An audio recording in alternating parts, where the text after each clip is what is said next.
What's on, ladies and gentlemen? My name's Ross, I like games, and today we've already got information about the first scenario pack for the Marvel Champions living card game. Now, we've looked at the core pack already, or at least what we can from it, and I did bring you a how to play video yesterday.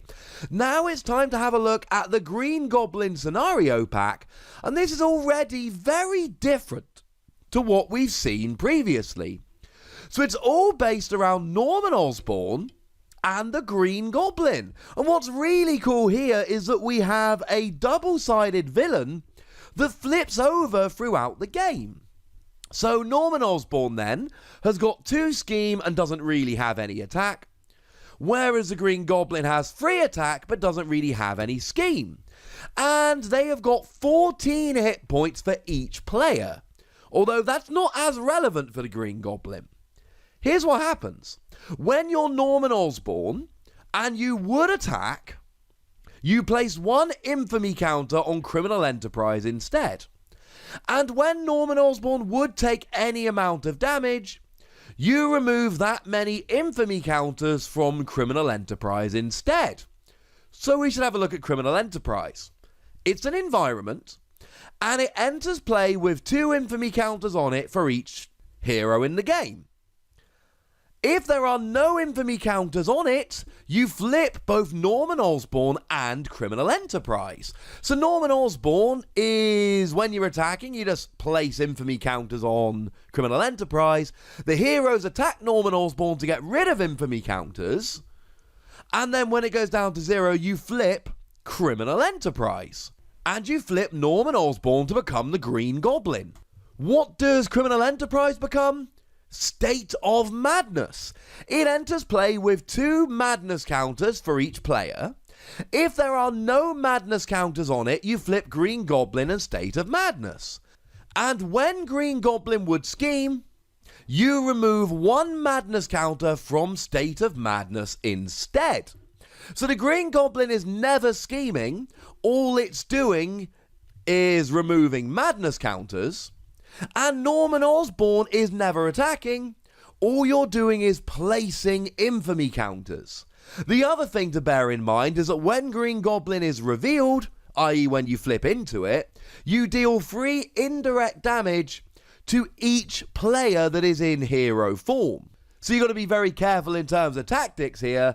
You know, or at least you should be able to plan out, when Norman Osborn is going to flip into the Green Goblin. It's when you deal enough damage to get rid of all the infamy counters.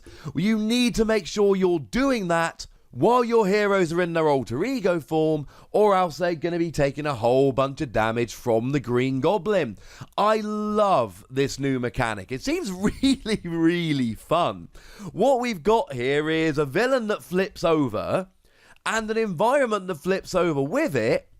And it's very much in the player's control. You know how many infamy or madness counters are getting added or removed on any particular turn with any particular action. So as a group, you should be able to join together, play as a team, and plan ahead to try and make sure that you don't get too hurt by this.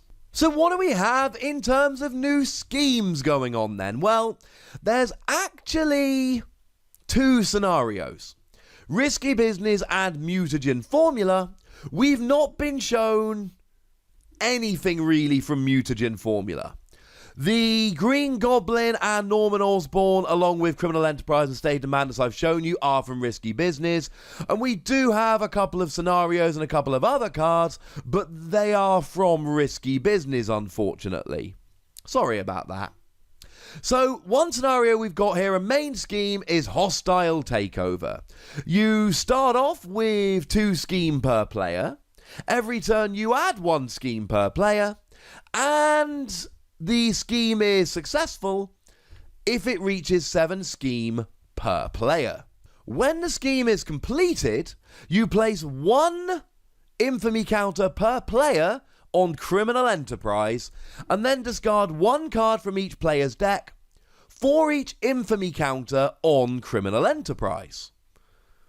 Yeah, you want to try and get rid of those infamy counters from Criminal Enterprise so that you don't end up losing your whole deck. But the problem is, the more infamy counters you get rid of from Criminal Enterprise, the closer Norman Osborn gets to becoming Green Goblin and dealing a whole bunch of damage. So I'll leave that one up to you.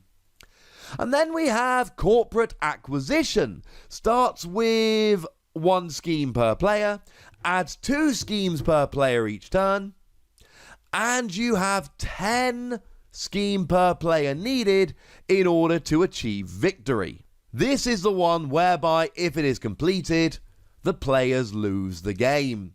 So try and stop them completing it, would ya? I find these mechanics extremely interesting, because when Norman Osborn is out, he's going to be scheming and basically trying to win by achieving his goals, but you can't damage Norman Osborn, because whenever you would damage him, you just remove infamy counters. So you have to get to the Green Goblin to actually deal damage. But when the Green Goblin is revealed, it deals 3 indirect damage to each player in hero form.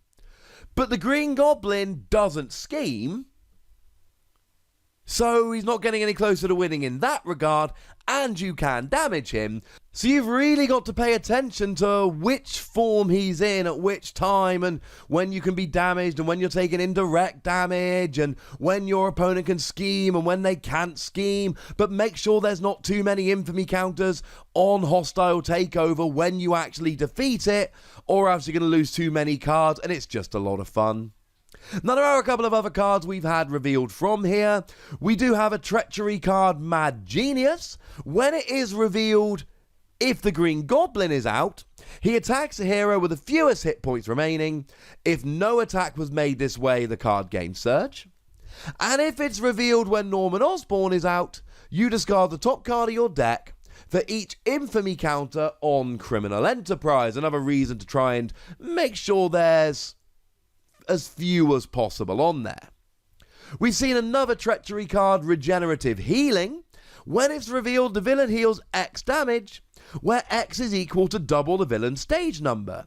If no damage was healed this way, the card gains Surge.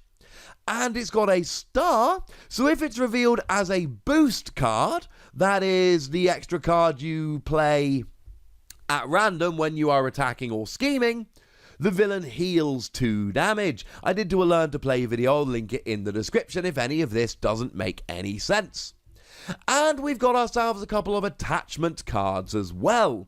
There is the Goblin Glider that gives +1 attack, and you attach it to the enemy with the highest printed hit points that doesn't have a Goblin Glider. If not, it gains Surge. And there is a hero action. You may spend a couple resources to discard it, though they must be energy resources. They can't be any others. Got to use the right ones there. And then we've also had a look at pumpkin bombs that you attach to the villain. And it doesn't add attack, but it does have a forced response after the villain attacks you. Discard pumpkin bombs and take 2 indirect damage. Ouch. But you can spend 2 physical resources to discard this card. The other thing to point out here, Pumpkin Bombs gives 2 bonus in terms of boost. Goblin Glider actually gives 3, which is pretty gosh darn good. Yeah, try and avoid that one, would you? Like I've said, we haven't actually seen anything of mutagen formula here. Hopefully more about that will be revealed as we get a little bit closer to release.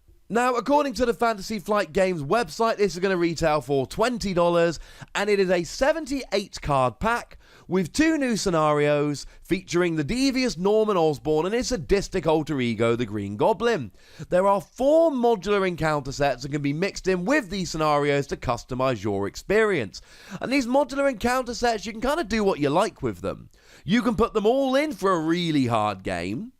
You can put none of them in for a significantly easier game, or you can just chuck stuff in at random. Either way, seems like there's quite a lot to do here. As a fairly obsessive Spider-Man fanboy, I am hyped for this. This sounds like an awful lot of fun to me. I'm in on the Marvel Living Card Game, I've told you that. There's no way I'm not going to be getting this on release. But I would very much like to know what you think about this new modular set. I think the mechanics are really fun. I think it looks a bit different to what's in the core set, and that's what you want from the first expansion. Something a bit different, something a bit fun. But tell me what you think about this in the comment section. Go nuts, be nice. And then make sure you like this video, subscribe to this channel, and follow me on Twitter at the Wossy, where we talk, well, whatever games we feel like, which lately has included the Marvel Living Card Game. But by far the most important thing, as always, look after yourselves till next time. Thank you very much for watching. My name's Ross, and you've been watching Wossy Plays.